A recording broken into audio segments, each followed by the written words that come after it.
It's not either you're for the side of good or you're for the side of evil.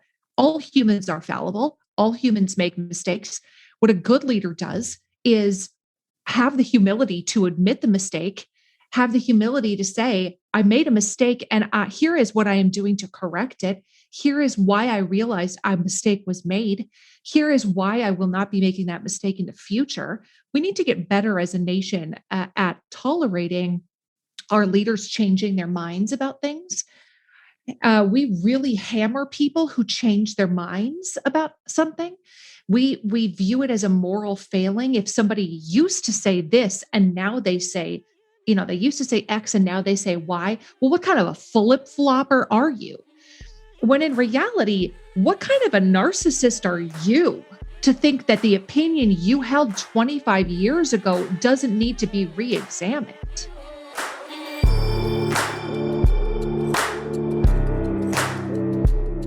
Hello, beautiful damn givers. Welcome to the Let's Give a Damn podcast. On this show, I talk with people living meaningful lives, people who give a damn. Thank you so much for showing up today. I'm so incredibly glad each and every one of you are here. If you love this show, hit subscribe and leave a review on Apple Podcasts or follow us on Spotify. It would mean the world to me. Friends, I'm so thrilled to introduce you to my guest today, Sharon McMahon. Leading up to the presidential election in the United States back in November, friend after friend after friend would send me Instagram posts and stories from Sharon's account. It happened so many times. Sharon was fielding simple and hard questions alike and answering them in very direct and in surprisingly nonpartisan ways. In other words, she was sharing straight up facts. I started following Sharon and knew really quickly that I wanted to talk with her more about her story and about her journey from being a high school government and law teacher in Duluth, Minnesota, to being a warrior of sorts, fighting against disinformation and misinformation on the internet. Her rise to internet stardom happened really quickly. She went from relatively no internet presence at all to, as of this recording, 626,000 followers on Instagram. Sharon created the Government for Grownups course. She hosts the forthcoming Government for Grownups podcast, and she continues to serve her internet community on a daily basis. Sharon has appeared on The Daily Show with Trevor Noah, CNN, Upworthy, The Washington Post, The Today Show, and now the Let's Give a Damn podcast. I can't wait for you to hear our conversation. It was so helpful and so life-giving for me, and I hope it is the same for you. Before we jump into this conversation, a quick reminder that you can, anytime and for any reason, email me at hello@letsgiveadamn.com. I love hearing from each and every one of you. And now, let's get right into my conversation with the incredible and charming Sharon McMahon. Let's go.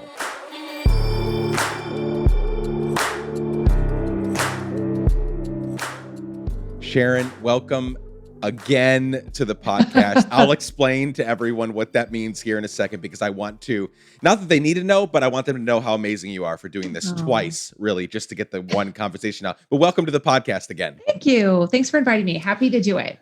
Of course. So for everyone just listening in, we recorded about a month ago, about a month ago. Mm-hmm. And it was a great conversation. Obviously, just like super impressed with, who you are, what you're doing, finished it up. And something fucked up all the audio. Like it was all messed up, like all of it, hers, mine, everything got messed up. Something got in the system. And I was probably a really bad sight in my office all by myself, just screaming to myself because this whole 90-minute conversation was gone. But I wrote to your team. You were so gracious to say, yes, I'll do it again, which is just so nice of you. No worries. So I'm so happy to have you back. I'll say this. I said it last time. I want to say it again, that when I said that I was going to have you on, I have all sorts of people on this show, very well-known people. And when I said I was going to have Sharon McMahon on, America's government teacher, they know you from Instagram, people went crazy. They were like, we love Sharon. She's taught us so much this year. She's been so helpful. So I've loved sort of coming into your world through, Instagram and seeing, not just not just benefiting myself, but also seeing the people in my, friend circle in my community also Oh, just admire what you're doing so much. So thank thank you for the you. work that you Thank do. you. Of course. Let's begin with some sort of pleasantries. I want to again, it's been a week, it's been a month since we've talked. How are you doing? We're still the pandemic is still around. I think there are some shifts happening. People are getting vaccinated. There's variants we have to worry about and be, cognizant of, but things seem to be shifting a little bit, but we're still in the Mhm, pandemic. So how are mhm. you doing? How are you feeling? Oh, well, physically I feel great. Good. So I'm not, like haven't been sick, so that's been fantastic. You know, 2020 it was a challenging year for everybody. But it is really nice to see light on the horizon. Yeah. You know what I mean? Like I feel like that just knowing that you're not in a cave, you're in a tunnel and that there's an end at the light at the end of that tunnel just feels different mentally. It also feels different mentally that we're not heading into this long winter that we have here in Minnesota, that we're coming into warm spring, spending time outside, the return of daylight, like it doesn't get dark at 4 p.m. Yep. anymore. So all of that I feel like are just really positive changes, positive shifts for me. Tell me about your family. Who have you been spending this year with? Who have been the people that have kept you relatively sane through this year? That makes a lot of presumptions about my about Fair that fact enough. that I am mentally sane. No, just teasing. No, I have 4 kids. I have a husband. So that's, keeps me really busy. It's also nice that I live near my family, live near my sisters and mom. And so it's been good to have each other. We haven't been too isolated. So yeah, can't complain. That was one of the challenging things about this year was my wife's family. We live in Nashville right now. We're moving in a month, but we live in Nashville now. And her family was 3 hours away. Mine was 8 hours away.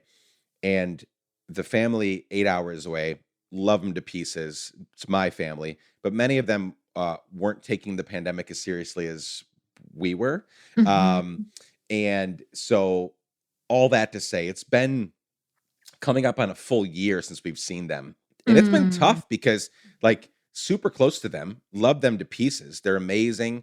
I'm one of 12 kids, and most of my siblings live, near they've all migrated. None of us are from the South, but they've all migrated to North Carolina, and they all live close to each other. And we're over here with one other of my siblings. And it's been hard because, sure, we've had our little bubble of people, not, one brother or two brothers, but other people that are our neighbors that work from home, and we could still do backyard picnics with them and stuff throughout this year.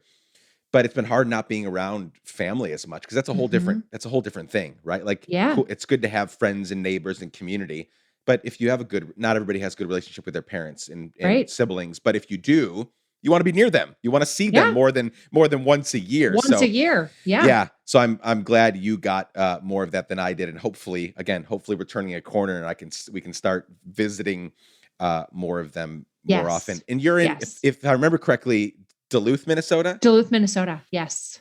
We talked last time about how we lived in Minneapolis for 4 years. Mhm. Love Minnesota. Miss it a lot. Did not love the winters or the summers. So I didn't like any of the weather except for the 3 weeks of fall. The 3 weeks of fall. But boy, let me tell you about spring was pretty cool because, even when it hit, spring in Minnesota, right? If it hits 30 degrees, right? If it climbs to 30, people are putting on their t-shirts, Oh yeah, windows down on the car. absolutely. It's not even freezing temperature yet, and people are just like, Yeah. raising their hands to the sky, thanking all the gods for just this warm 30-degree weather, right? Hmm. So spring is really special there because you're coming out of 5 months, six Hmm. months of just intense, bitter cold. And then, yes, autumn only lasts 3 weeks or so. It's very short, Hmm. but I've lived all over the place, and I love Minnesota autumn. Oh, it's Like, the best. it is Hmm. so, I mean, it is so quintessential. It's so Hmm. perfect. Um, Literally, I mean, I love autumn anyway. It's my favorite season wherever we live because it's just generally beautiful everywhere. The temperature's perfect. The go apple. Whether it's picking apples or pumpkins, you got all that stuff going on. It's just Yep. perfect. But Yep. Minnesota was so fun. We still have this memory of, well, the Minnesota Fair also takes place Mhm. in Mhm. during that period when it's cooling down from summer, Mhm. and that's the best fair to go to Mhm. in the world. But also, we've been to a lot of like apple pumpkin orchards, over the years. With now that we have kids, we go to them every year wherever we live. And there's Yep. one uh, apple orchard that we still think about from, I mean, it's been 10 years since we lived in Minnesota.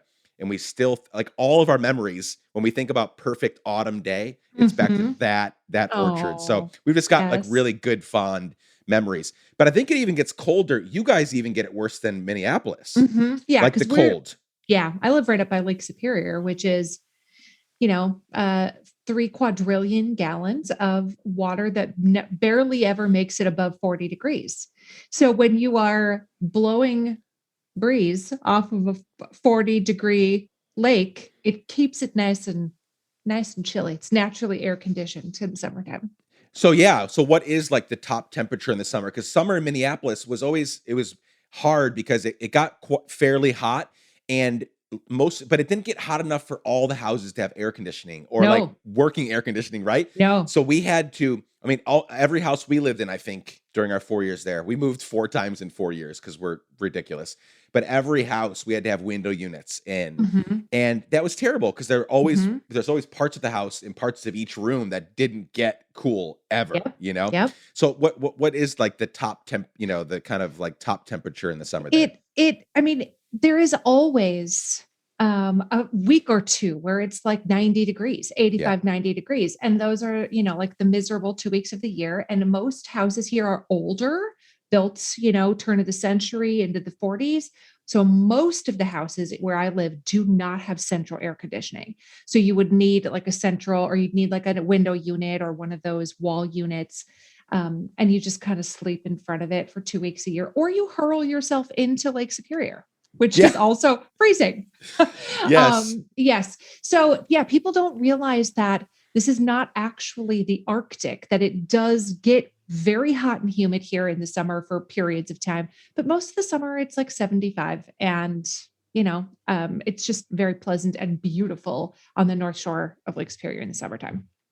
I had a friend when I lived in Minneapolis, an older guy, loved him, and he was telling me when he was growing up that there were some summers that he remembers though that he says he remembers one summer, and it was like 60 years ago, where he said, growing up in Duluth, it snowed on the 4th of July. It snowed on the 4th of July. Hmm. So just wild weather is what we're looking at, Hmm. right? Like Yes. because it's so far north, because you're right on a lake that, as Hmm. you pointed out, never gets warm ever for any Hmm. reason. Hmm. Um, do you ever have you ever thought about leaving, or is it like, no, Mhm. it's hard, but it's home and family's here, or have you ever thought about like just getting the hell out? Well, I've lived in California and I have lived in DC. And so I've lived in more temperate climates, and I've lived in the DC area is very, very warm. Yep. It does snow a few times a year in the wintertime, but it is very warm from, May to November. Yep. So I've lived in places where it's not as extreme as here, and they all have great things to offer. It is really pleasant to not have mosquitoes like in California. That's very pleasant. Yep. But I really did miss, um I think it's kind of fun to have extreme weather as long as people are not actually in danger. I love a good thunderstorm. I love a good blizzard. I find California weather a little boring. Very. It's a little boring for me. But I really love that beautiful fall, which they don't have in DC. It's like you go Yep. back to school and it is ugh, like somebody sold you a bill of goods. Like this sweater ensemble that you purchase for back to school is not going to Not work because working. it's still 90 degrees. Yep. So, I missed those lake views. At Duluth is a unique city in that it's perched into the side of a hill, kind of like San Francisco is. Yep. And so you have views of Lake Superior from all over the city. And in fact, some of the best views are from the poorest neighborhoods. The wealthy neighborhoods Fascinating. in Duluth do not have lake views, generally speaking. And which is kind of the opposite of how most of the rest of the world is. If you can see this beautiful vista of water, you're living in an expensive neighborhood. So anyway, all that to say, you can see the lake from all over the city. And I really missed just cresting that hill and seeing that expanse of blue, and not having that, not having that kind of like gatekeeping aspect of like only the wealthy are allowed access to the beaches, that kind of mindset. So I just missed a lot of things about home. I would like to shorten the winters if I could. I'd like to have winter be done in March. That'd be great. But, Wonderful. but it's not up to me, turns out. I mean, you've lived all over the place. I've lived all over the place, the United States and the world. There's no Mhm. perfect climate, right? No, You have to figure out what's most important to you. that's right. And for you, it's like those lake views and other Mhm, things, right? And obviously, like family and all that. I know exactly what coming over the hill you're talking about. I've been to mhm, Duluth. It's gorgeous. I would never live mhm, there, but mhm. it's so gorgeous. It's It so, is. so, so beautiful. We also don't have traffic other than like road construction traffic. And so Sure. that is a huge quality of life issue. Like it used to take 45 minutes to go 4 miles when we lived in DC. And Yep. here it's like if something is 4 miles away, you can reasonably assume it will take you less than 10 minutes to get Yep. there. Yep. So that to me is a huge plus of living in a smaller community like this. I love it. I love it. Mhm. Okay, so you have, for lack of a better term right now coming to my brain, you have risen to fame over the past year, um, and you've become, as your Instagram bio says, America's government teacher. I don't want to get quite there yet, but I would love for you to take us on a a journey from how did you get there, right? Like what were the steps that took you to the place where when you decided to do something about it last year, because it was last year, right? When you decided Yeah. to take this all seriously, right? So we're not talking a long time ago. What Mhm. were the people, places, and things that made you into who you are today and really who you were in 2020 when you said, I'm going to do something about all of this misinformation and disinformation and lack um, of knowledge about these things that we should all know about, that we should all learn about, but most people don't ever get to that level of knowledge for one reason or another. So take us on that journey. Well, I mean, I suppose it starts in adolescence when I found myself in an 11th grade social studies class, really fascinated by what was going on in the world. And I had a really fantastic teacher who, really ignited this interest for me. And so I started taking some of my babysitting money and buying newspapers and a Newsweek subscription and just paying closer attention, caring more. And I wasn't raised in a house that, my parents watched the news and whatever, but it was not an overly political household. It was probably pretty normal amount of news consumption in my house.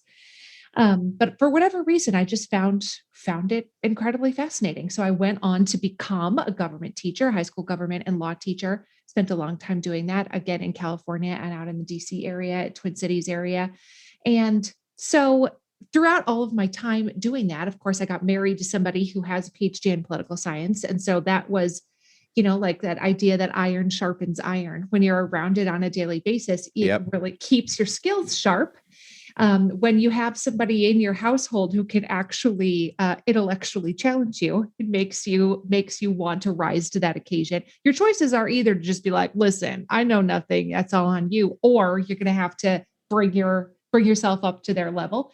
So that has helped in that even when I wasn't actively teaching government in a classroom anymore, that I never lost my curiosity about it, never lost my interest in it, never lost that kind of sparring partner that I've always had. And my husband, Chris, is a multiple time national debate champion and has, competed in debate at both high school and college. He's coached debate. So he's a very intellectually curious and challenging person to be around. So that Sounds has like it. that has, my debate skills have improved since we have, I'm naturally that, disposed to wanting to have those kind of conversations. Right. And then be living in a house with somebody like that has made it more has just increased my ability to spar with somebody like that. And his knowledge retention of things that are obscure facts are just like, how do you even know that? So we don't have perfectly aligned political interests in terms Hmm. of, like what he loves to talk about and what I love to talk about. They're slightly divergent, but we do have a lot of common ground in what we both find interesting. So, anyway, all that to say, I've worked in multiple businesses. I've always been very entrepreneurial. I'll spare all the gory details of what I've been doing for the past few years. It's just running my own business. Yeah. And starting in about September of 2020, I started seeing specifically on social media a lot of misconceptions about how the system in the United States is actually set up, how the election system is set up, how the electoral college works, what the possibilities are. This is really where I started seeing, like, becoming frustrated with, that's actually not a thing that can happen. What Mm. what you are saying is likely to occur is not even remotely possible, because here actually is what the Constitution says. Here is what the actual federal laws are. So to me, I decided, rather than engaging in these one-on-one fights with people saying you're wrong, you're wrong, you're wrong, you're wrong, you're wrong, because I could have spent my entire life just having hand-to-hand combat with wrong people. I decided to just start making some little short, simple explainer videos that went over things like, here is how the electoral college works, in a way that was, like that I would have explained it to a group of 16-year-olds. So accessible, break it down very simply, easy to understand, so that it is not this. Most people, frankly, are not willing to commit to a 2-hour documentary about Yep. something. You know what I mean? They just want, like, can you help me understand this a little better? I don't need to know everything that has ever happened. I just need to understand it a little better. So when I read the news, or I'm watching Fox or CNN, I feel like, okay, I get what you're saying. So I discovered that there were not very many resources for people who just want to feel more confident in their knowledge, who want to understand the actual facts without being told what to think about them. Like, I can say, here is what goes into this fish tacos that I made you, right? Like, Sure. here are the ingredients. Here's how it was prepared. And then you can tell me if it's good or not. Mm. Like, go ahead and taste it. Tell me if it's delicious. Whether or not my fish taco recipe is delicious, that's up to you. But there was just really a lack of people explaining how we make these fish tacos, what the ingredients are, without telling you if they are delicious or not. I've found too many people screaming at you from every single angle Yep. about what to think. Here's what you should be thinking. And not enough people equipping people with the tools of how to think about important and nuanced issues. These are very nuanced issues that we have, through, reductionist thinking, made into black and white, bad versus good, you know, evil versus the saviors of the world. That's really not a useful way to think about most of these things. And anyway, that's my long answer of how I got where I am. I just started posting nonpartisan, fact-based information that didn't tell people what to think about things. It just gave them tools to learn how to think about them. Yeah, I mean, it's very true. As I've looked at, the I don't know if you keep track of how many stories you've shared, but I mean, thousands, Thousands, thousands, right? thousands. Yes. It's very much, just as you pointed out, it's just the ingredients. It's just, here are Mhm. the facts. These are not up for debate, because I'm giving you, in the most, I mean, maybe the most, like, nonpartisan kind of explanation I've ever heard, because it's so hard to do that. I think Mhm. that is why your platform has grown, is because whatever you've learned, maybe it was just you and your husband sparring for so many years, or whatever the case may be, you have learned how to. I don't possess that. I shouldn't say I don't possess it, but I'm not good at it, and I haven't strengthened those muscles. Like, it is very clear when I talk about the police, when I talk about income inequality, when I talk about the prison system, when I talk about COVID, it is very clear. In 12 seconds flat, you'll know exactly where I stand on the issue. Sure. I just I'm not in the position you're in, right? Right. And that doesn't mean that I shouldn't continue to hone and continue to, build up that muscle, because you're obviously doing things that I never could because of how you're pitching stuff. But it's clear that it resonated with people, right? Like Mhm, you mhm, said, September 2020. mhm. So we're Yes. talking in 7 months. When you and I talked last month, it was like 580,000 followers, and now it's 615 or something like that. Mhm, mhm. Like that's tremendous growth. And again, people in the comments they're not mad at you. They're not upset they're not arguing with each other, right? No, There's no, there are probably very few fuck yous in the comments, because no. again, there's the point wasn't to, give and I'm not even saying that's all bad, but the point wasn't to declare what side of the aisle we're on an Mhm, issue and mhm. say like, hey, this is what we're pushing for. Obviously there's going to be contention in the comments and in the sharing. Yours, it's like, oh, like I learned, thank you so much. I needed that. I needed that equipping so that I could go out and talk more intelligently about this so I Mhm, can make better decisions. mhm. Before we go any further on this, though, I don't want to lose.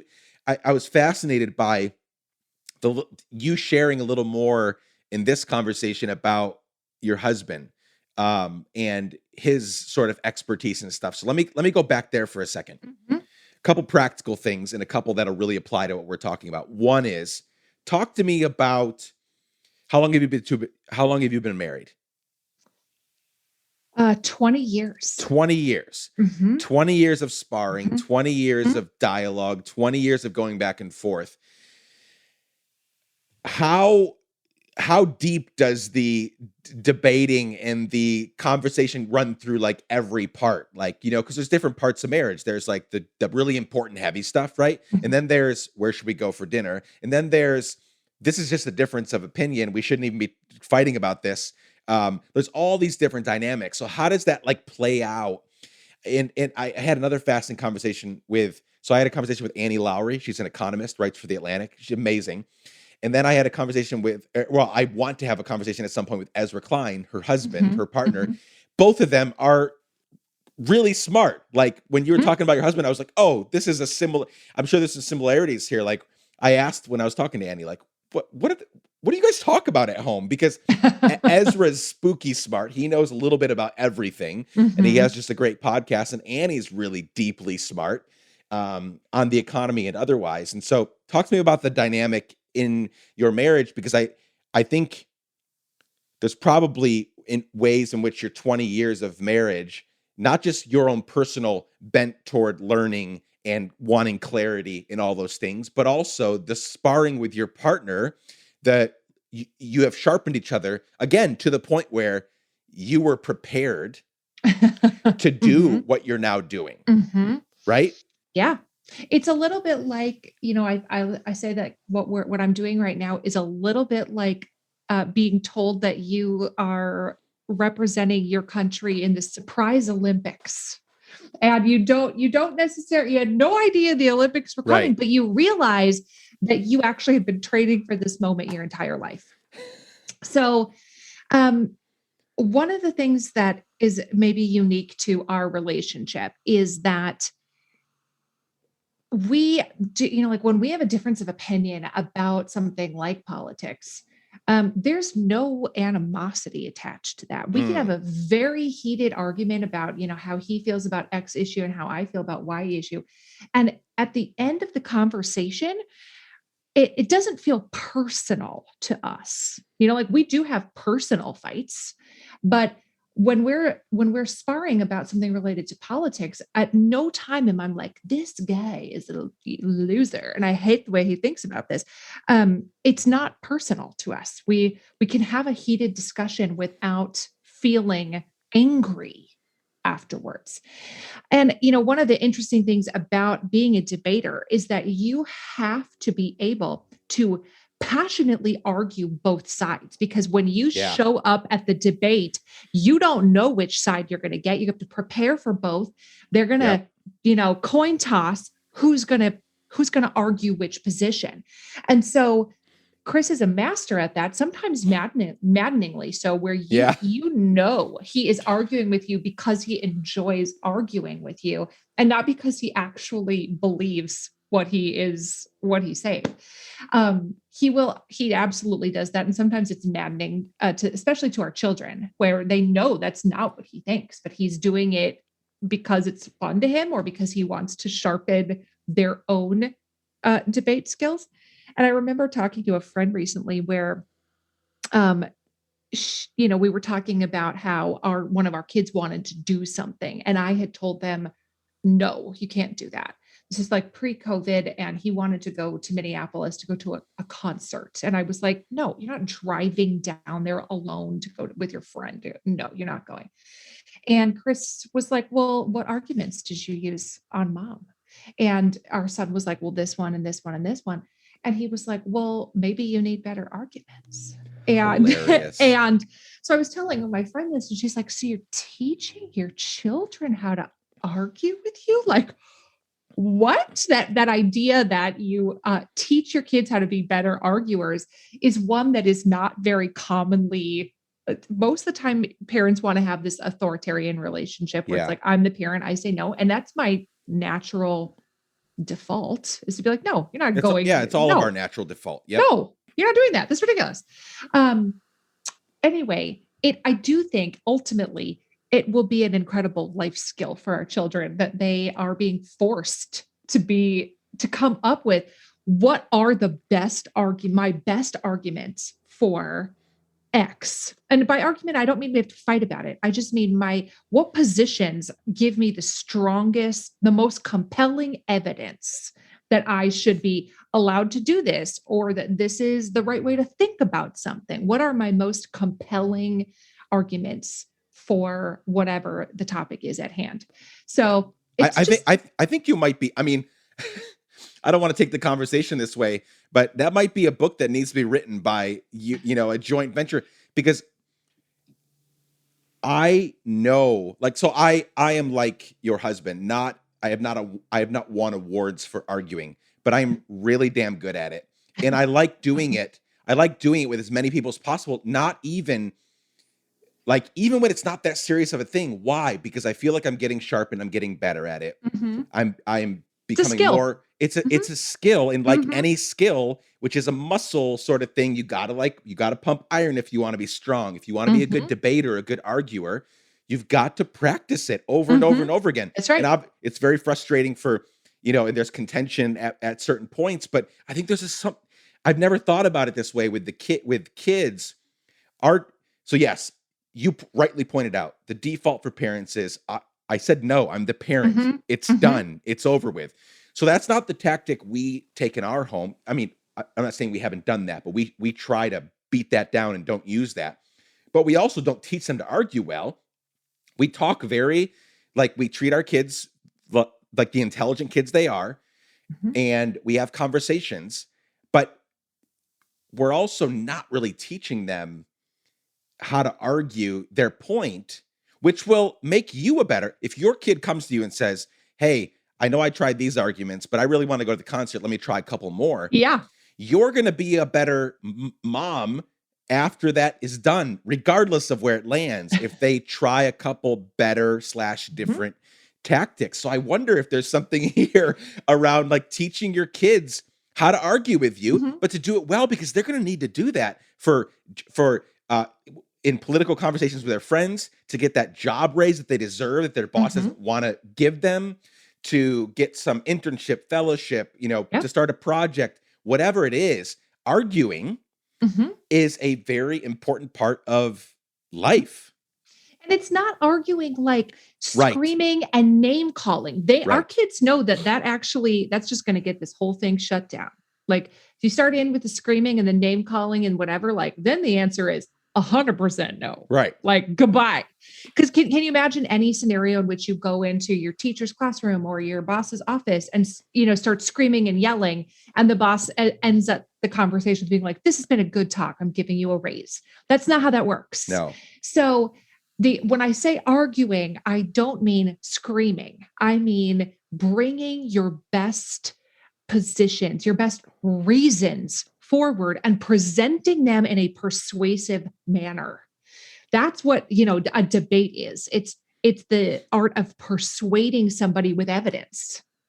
What's your best evidence for why you should be allowed to do this thing? And how can you persuasively convince me that it's in your best interest to do that? And, sometimes there's give and take involved. Like, if you let me do this, I will demonstrate to you that I am trustworthy by Sure. putting in all of these safeguards. Like, I will call you 30 minutes out from the venue. I will, like, I will send pictures of me and Connor doing this thing that will let you know that we're safe. Like that all of that is Right. also it's an important reasoning skill of anticipatory planning. What will somebody need to feel confident that I can do a good job at this, and anticipating what those things are and then putting all that into place? That's an incredibly useful life skill, it turns out. That makes you really great at your career of being 2 steps ahead of your boss or a college professor. Here's what I'm going to need down the road to make mom feel comfortable with this decision. You can apply that to a lot of things in life. And we see a fundamental lack of that in really all areas of life. I've seen more of it than ever in the last 5 years for very obvious timeline reasons. But there's a lot of the bad kind of arguing happening. Oh, The faithless. I don't actually give a shit about you, but I'm going to. In other words, like, nobody knows. The rule of thumb, as your husband, a award-winning debater, knows. And that's why you go in with both arguments. Is because if you can't articulate the other side of the position, you have no that's right. you have You no lose. reason to be arguing your side if you can't articulate their position, That's right? correct. Absolutely. You And don't understand the issue. you don't If understand the issue. you cannot passionately argue the other side, you don't understand the issue fully. Yeah, no, Mhm. 100%. And we've seen so many bad faith arguments made. And I think social media, of the wonder of your rising platform is that you have sort of um surpassed or kind of gotten out of this like very toxic, Mhm. environment where there are certain things that I would never say to your face, even in bad faith, I think Sharon is terrible, but I would never say that to her face. But if Mhm. I can get on some anonymous account online Mhm. and Sharon says something about X, which I disagree with her on, well, then I can just blast her. She'll Mhm. never know it's me. Mhm. Or even if my name was attached to it, it's a lot easier to type it out on a keyboard, right? Oh, So absolutely. we have this incredibly toxic environment. And talk about let's get back on track here with your account and the kinds of things you share. Um, uh, let's spend some time here on misinformation versus disinformation, because this is obviously something that we saw a lot of mis and disinformation over the Mhm. past 5 years. It's Mhm. very unfortunate that we have there's always the tendency for social media to be used poorly, but we Mhm. have really, really used it poorly over the last 5, 6 years. I included. I am nothing if not honest and vulnerable and just lay all my cards on the table. I have like not used these platforms super well. I try, and I think I'm getting better, but it's been tough when you do see a lot of bad faith arguments being put out, and you do know that the that you believe based on facts and data that you're on the right side of this issue, Mhm. and yet there's just so much out there and it's overwhelming. You can't make a dent in moving the conversation because there's Mhm. so many people with so many opinions. So talk about this rise of misinformation, disinformation, the difference between the two, and how your platform, specifically around government and politics, has shifted the conversation over the last few months, and therefore kind of risen in popularity. Mm. Okay, so the difference between mis and disinformation is that misinformation is doesn't necessarily have an intentionality attached to it. Disinformation is I am purposely going to mislead you on this topic. I am purposely going to put wrong information out there in an effort to bolster my cause or to detract from the position of somebody else. Misinformation is, I view it as much more prevalent. Most people actually don't even necessarily have a negative intent. Most people have an intent of, well, I just want to be safe. I just want to warn people. I just want people to know what is really going on. They don't have an intent to harm. They Right. believe that they're helping. Right. But in doing so, they are perhaps perpetuating a falsehood, maybe unknowingly. Mm-hmm. They're perpetuating wrong information unknowingly because they don't have an actual understanding of what could actually happen, what is actually happening, what is possible. Because of that, because it's confusing, because government is nuanced, purposely complicated. Our American political system is purposely complicated. Yep. We invented a complicated system on purpose. So, because of all of that, it can be very difficult to ascertain what is really going on. That, in addition, coupled with this idea that there are some actors out there in the world, by actors, I just mean people acting in a certain way, who speak in very convincing, compelling, and authoritative tones. And when you say something authoritatively, people tend to believe that you have authority on the issue. And, I could go online tomorrow and start talking authoritatively about biomedical engineering or about astrophysics, two topics of which I have zero training or actual authority on. But if I say it convincingly enough, it can make it seem as though I do. And so I could very easily start a misinformation campaign just as an experiment to show people what would happen. I'm not going to, but it Thank would you. be very easy to do because I Right. understand the mechanics of how misinformation happens. So because it's complicated and it can be difficult to fact check, it can be difficult to differentiate the real from the fake. It just makes it easy to virally spread misinformation, being like, I like it. I agree with it. I agree with that. Reshare. I love it. Reshare it. That is for sure true. He is absolutely a jerk. Reshare. Yep. You know what I mean? Just that share button has created this viral misinformation. And as much good as exists with social media, it's just a tool. It can be used. The tool can be used for good, just like a hammer can be used to build a house. A hammer can also be used to inflict incredible damage. Mm-hmm. The tool of social media is very, very powerful. We seem to lack the ability, and you being a teacher for so many years, an actual teacher in school and now a teacher in different ways, we seem to lack the ability to sift through information. We seem to lack the ability to go back to primary sources, Mm-hmm. right? Talk about that for a minute. Does that start? Is it our education system? Is it what is it? Where does this start? That eventually breathes a generation of people that are so given. Now, maybe, and if this is true, push back on me. Maybe this is all people through all of time. Mm-hmm. But it doesn't seem like that. Again, misinformation has always existed. Disinformation has always existed. Mm-hmm. But it seems like in different periods of time where you had to really work hard to learn, and you had to sacrifice something to learn. You had to learn how to read, maybe, in circumstances where that wasn't really a thing. And you read books and you devoured them and you wrote and you had to really discern more. And now everything's just so easy. Everything just comes so easy. I don't have to learn, any kid coming up right now doesn't have to learn math. Just forget math class. I'm not saying they should, but you could forget it altogether, because in a year or two, they're going to carry a device.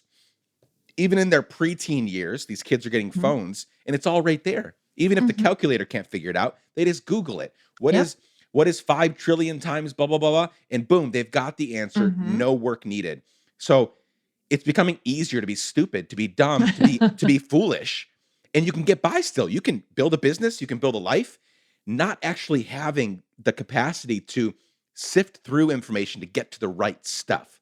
Mhm. So how do how does our education how do we raise a generation of children that don't make the same mistakes that we're making now? Because it's going to get easier to do that. Like technology is not going to go back. Things are going to No, get smarter. right. Um, we have to actually type it on our phones or speak it into our phones. Maybe they get to just think it and it appears, in 10 years. I Mhm. don't know. So how do we maybe not fix it, but how do we move forward, raising young people that we want to have an impact on the world, Mhm. but they're just surrounded by so much shit. Well, I think it's important to understand a few things. Okay. One is that you're absolutely right that the internet has made it easier to do certain things, Yep. 100%. Um, on the other hand, we are living, raising children through the information age, Hmm. which has never existed in the entire course of human history before, where we are literally being assaulted with thousands and thousands of pieces of information on a weekly basis Yeah. that never used to happen before. So I don't necessarily think it's that our kids are getting dumber. I think they are being presented with amounts of information that are exponential Mm, beyond what anybody has ever been expected to take in and process at any time in human history. My grandmother was not expected to find primary sources about tweets. Do you know what I mean? so true. She had no expectation of like, well, let me comb through the data. Let me find the statistical analysis. Like that was not an expectation of our grandparents that they do that. Um, one of the reasons was because obviously social media didn't exist. And you had a reasonable expectation that what was being printed in a newspaper or broadcast on television, you had a reasonable expectation that somebody had taken the time to fact check that and they were presenting you with fact based information. You had a reasonable expectation that when you opened the newspaper in the morning and they told you about what was happening, what kind of battles were happening in World War II, Right. that was actually based in fact. Like the newspaper wasn't printing random conspiracy theories from a dude in his basement. You know what I On, mean? on a very practical level, because it was so much work to get it out there. Yes, correct. Like the amount of number of people that it had to go through to make it in the paper, you had to pay to print it.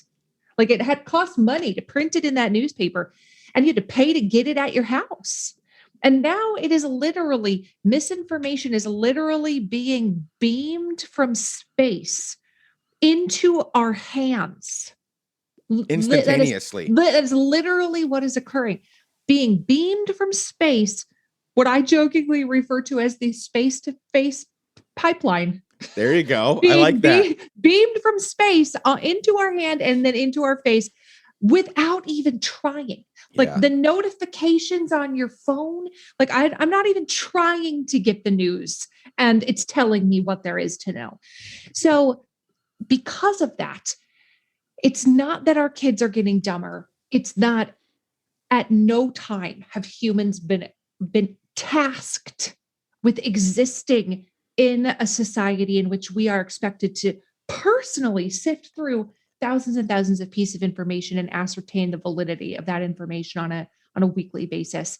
Nor have we ever been able to share it quickly and easily. Nor have we ever decided that our personal moral character is based on our ability to sift through information that's being beamed from space into our hands. It's an experiment that has never been tried before. So our kids maybe don't know as much about how to use a card catalog Right. as I did, but they're also, like I also was not my my adolescence was not documented on Instagram or Snapchat, Mm. Yep. Yep. and navigating that is beyond challenging. That is something that most adults, 35-year-old plus adults would, if you said, would you like to live your adolescence, have that documented on social media? 100% would be like, hard no. Yeah. I am really grateful it wasn't. Yep. So we're asking a lot more of our children than we had to deal with. That's super helpful, super wise. Um, yeah, I mean, we have tried to keep we have tried really hard to give our kids a little bit of this new technology at a time, very little, Mhm, very mhm, slowly, from screen time. You know, just this past Christmas, we got them iPods, right? mhm. They only get them for 3 1-hour periods a week, Mm, and there's only certain things they can do. They can listen to audiobooks, they can text their aunts and uncles, they can draw. There's like a drawing app. They can do things, no social media, none of that stuff. But even so, there's every once in a while they're on some, we're gonna build a community game, like a game, and mhm, some ad pops up on there. They're like, "What's this? Don't mhm, click it because it's gonna take you to something else." And they're just trying to get you to. There's even in our very calculated, slow sort of mhm, evolution, mhm. introducing them to technology, they're still getting faced with things that are, yeah. There's no way to stop it, right? Right. And Yep. yeah, even as calculated, as careful as we're being, you can't stop it, right? Mhm. That's a great. That actually, I don't think we talked about that last time. And that's super helpful because I want to believe that there's so much hope for our young people. I mean, Mhm. I already feel that way. I feel like the young people will save us because they have less to lose than ever before. They're not as concerned with wealth and riches and like, their 401k. They're more concerned with like doing the right thing and finding causes they believe in. And so I'm very hopeful that way. And now we just have to train them, and point them to uh, how to sift through all of that correctly, Right. right? And here's the thing is that most adults haven't been trained. Right.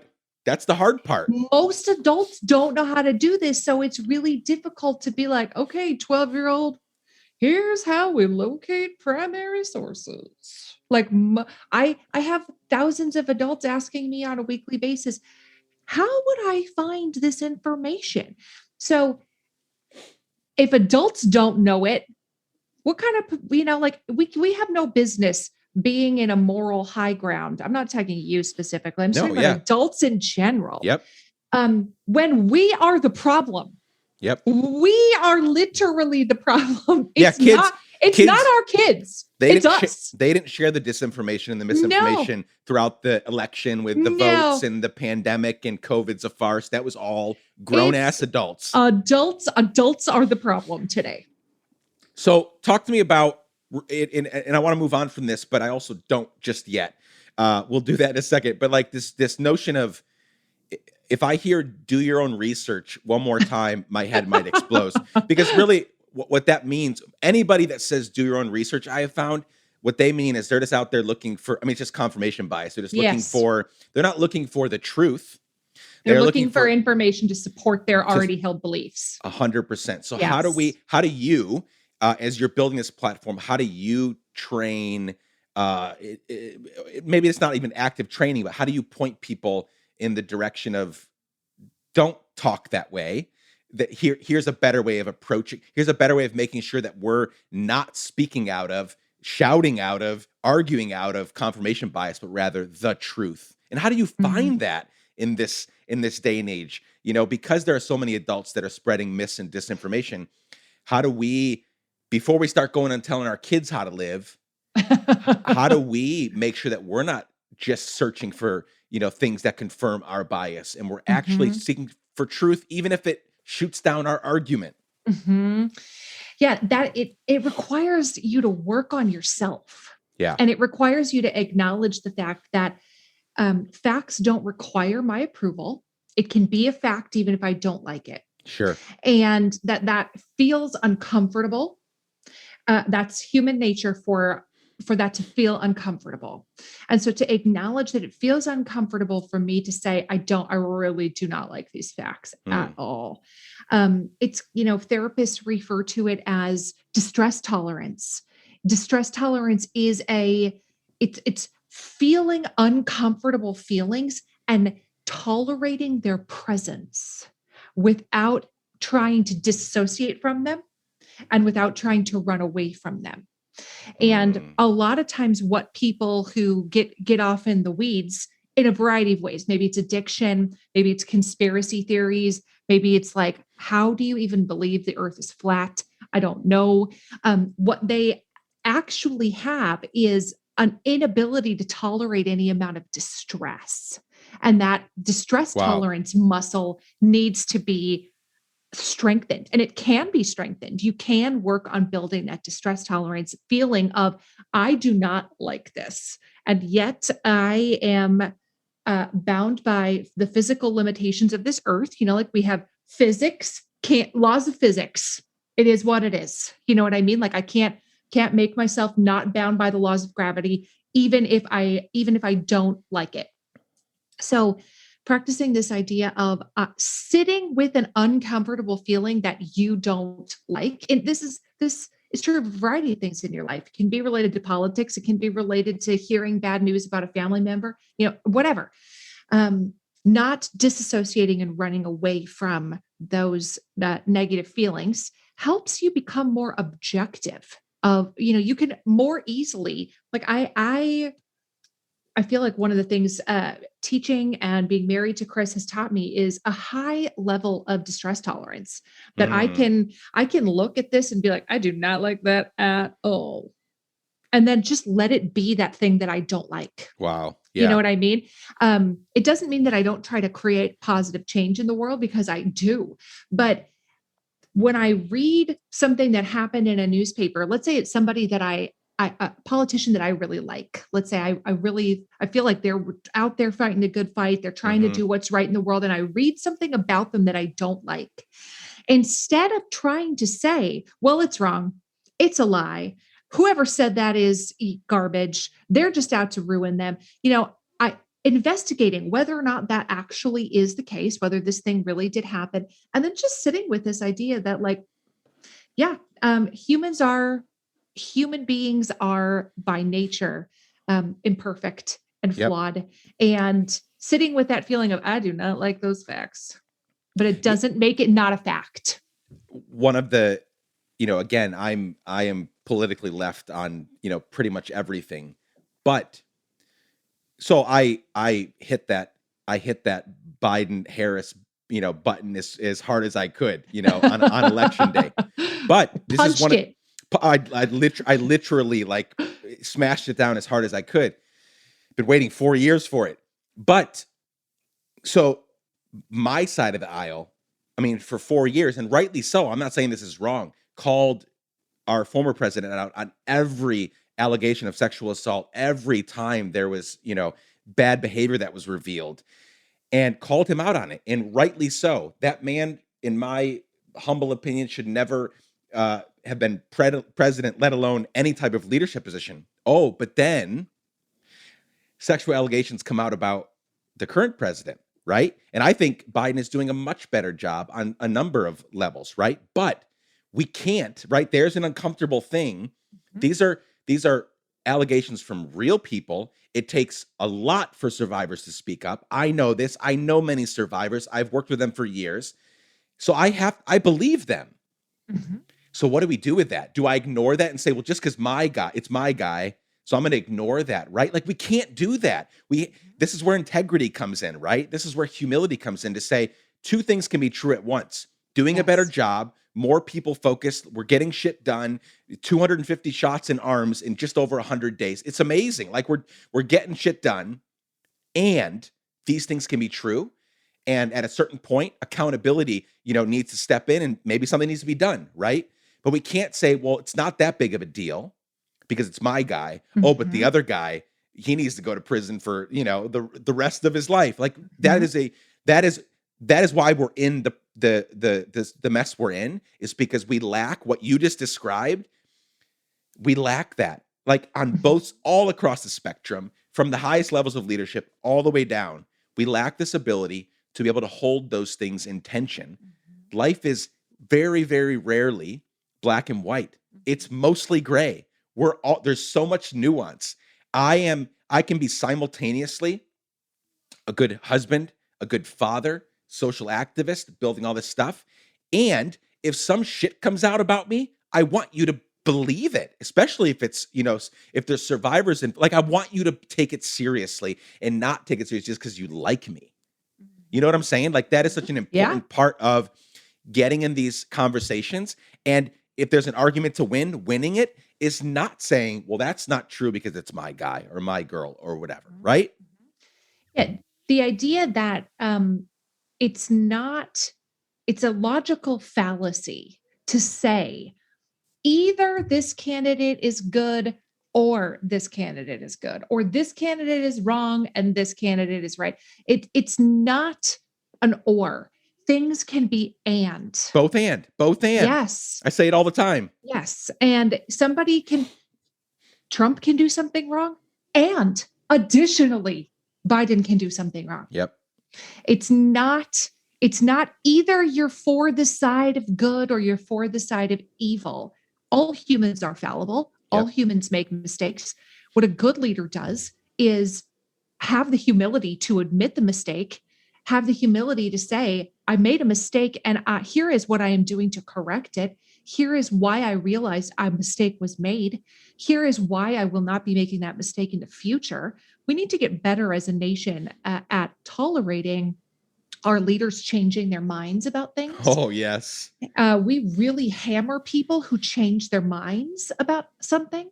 We view it as a moral failing. If somebody used to say this and now they say, they used to say X and now they say Y. Well, what kind of a flip-flopper are you? When in reality, what kind of a narcissist are you to think that the opinion you held 25 years ago doesn't need to be re-examined? That you were right when you were the age of 22 and your rightness has not wavered at all over the last 25 years based on new evidence, based on best practices, based on how the world has changed. It's actually incredibly narcissistic to think that you were right a long time ago and nothing has occurred in the world that could make you change your mind. Yeah. That rethinking is actually the sign of intellectual maturity. Yep. It's intellectual infancy to think that you were right one time and nothing ever can change your mind from that, holding that position. We need to get better at saying, actually, thank you for carefully thinking about this issue. I appreciate that you are willing to say, I have rethought, I have changed my position on that, and here's why. That actually is humble leadership to not think you have every answer that has ever existed. I mean, we won't, but we could spend 2 hours on, Yes. literally 2 hours on the last 5 minutes of what you just shared. Mhm. That might be, and I'm glad we're sort of, climaxing the conversation on that and nothing else, because that is so important. Parenting, business partnerships, politics, Mhm. everyday interactions with, we have to, and we won't get it. There's just not enough time to get into cancel culture versus accountability and all, like, that whole conversation. Mhm. So many people, and no one gets canceled, like, or very rarely do people get canceled, even when you call it cancel culture. Like, it's just not even really a thing the way that we've described it. But we look at somebody's tweet from 12 years ago. We look at somebody's whatever from 12 years ago. Forget even changing your mind. We fuck up.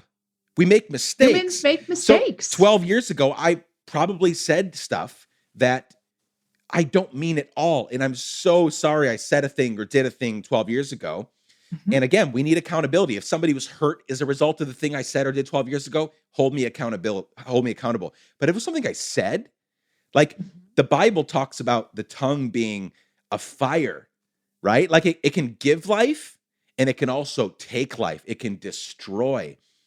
And we need to have so much more grace for each other, because really it's a sign of intellectual like growth and maturity, but also your time's coming. If you're so hell bent on calling everybody out Mhm. on the stuff they messed up on yesterday or 25 years ago, your time's Yep. coming. There are skeletons in It's your coming and it's closet. coming bigger. Yeah, because if you It's coming bigger because you've had no grace for anyone else. show Right. yourself as someone who can be reasoned with, and like, oh, they changed their mind. Cool. Let's go along with it. They've changed their mind for better. Great. I support Mhm. this.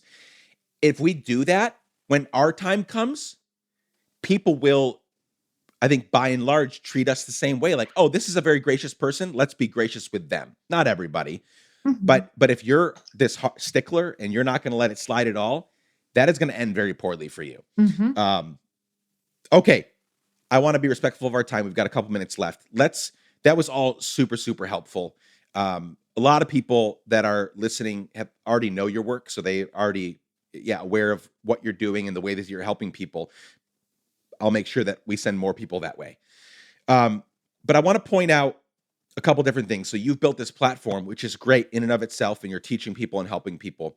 But you've also used this platform to help in different ways, right? So you have used this army of people that want to learn, want to become more intellectually honest, want to be better at seeing these issues all the way through, and not just giving these bad faith arguments.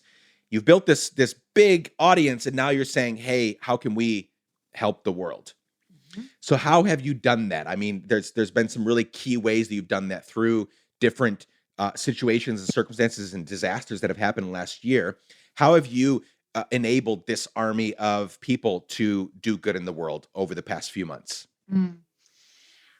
I found that people actually want to help. They want to be a force for change in the world. They want to do good. They sometimes lack they don't always have the opportunity to do that.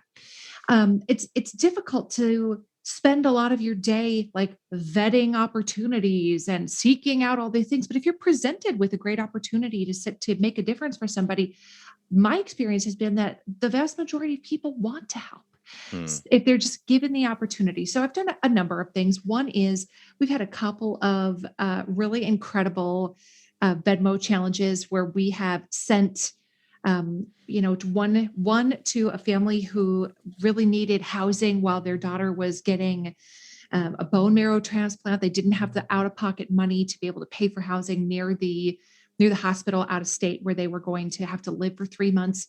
So in a day, my governored community sent that family $300,000, Incredible. which is incredible. And they will not have to worry about, paying for housing or paying for medical bills as a result of that.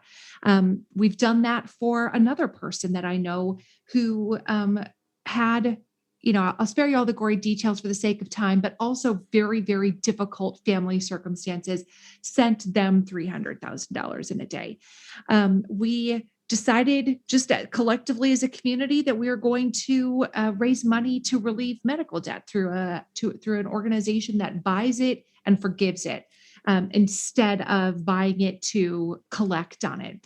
And so the money that we raised for that was able to forgive $147 million medical debt for over 74,000 people in the United States, which to me is just, I want to weep thinking about the 74,000 families getting a letter in the mail saying your debt has been paid and you have no obligation on this. You're not suffering any negative tax consequences, negative credit consequences, like literally go in peace. Your debt has been paid.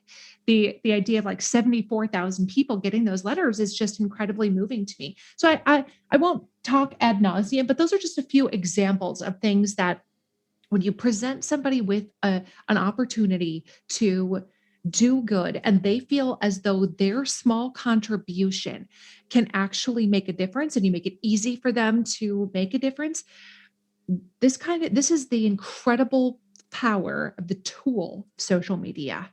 How somebody just literally opening an app on their phone and typing in some numbers and sending somebody $5, that when you get enough people to do that, that it Yeah. can literally change somebody's life in a day.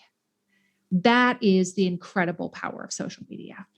Can you give it's fine if you don't want to for whatever reason, but 147 million forgiven, how much money did it take to get there? Because I want people to also see there's a whole other side of this, like this industry where very little money, not very little, but like Mhm. a very small fraction of the cost can forgive this greater cost, which Yeah. again, I mean, we could also talk for hours about the insanely ridiculous medical industry that we have and how people, I mean, we're I think the only modern industrialized country in the world where 500,000 people a year go bankrupt because of medical bills. Like that Mhm. that's a different kind of weeping. That's like, Mhm. how are we doing this to people? How are we strapping people down to the point where they have to declare bankruptcy because they had a problem with their thyroid, or they got an infection, or Mhm. this, something that they weren't planning on at all. So to forgive $147 million, like what did that take? Mhm. $566,000. Insane. Mhm. And we were expecting, normally the organization we work with has a ratio, a 10-to-1 ratio or 100-to-1 ratio. So we were expecting that $566,000 to forgive $56 million of medical debt, which is in and of itself incredible. Incredible. Yes. But because of circumstances on the debt market, which is where they actually buy this debt, COVID has Yep. created higher medical bills for people. COVID has reduced employment and so has reduced people's ability to pay the medical bills. And so the organizations holding this debt were more willing to sell it at a reduced price than they might have been 2 years ago. So Hmm. they were able to get much better margins on the debt purchase. Also, because they had $566,000 to work with, they could pull these giant portfolios.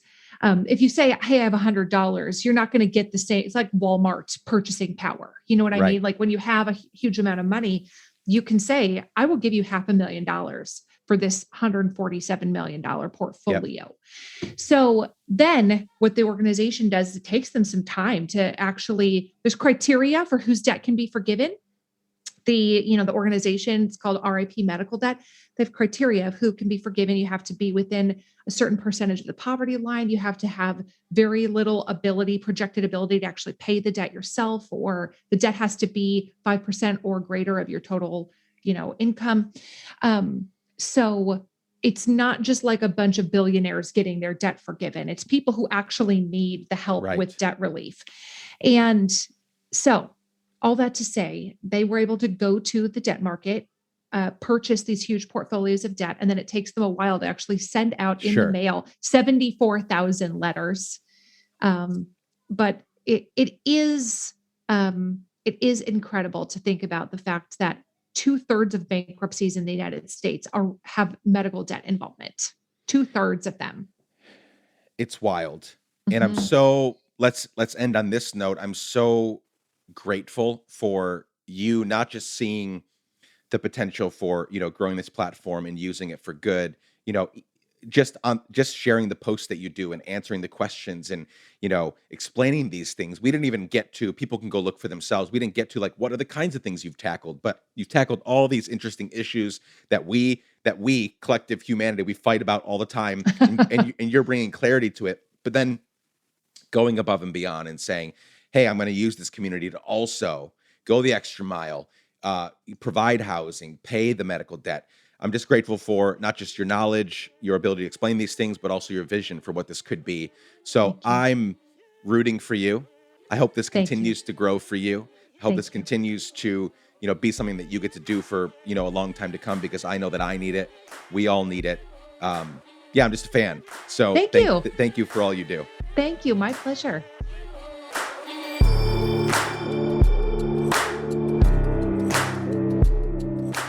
That's it, my friends. Thank you so much for spending some time with Sharon and me on this fine day, on this fine podcast.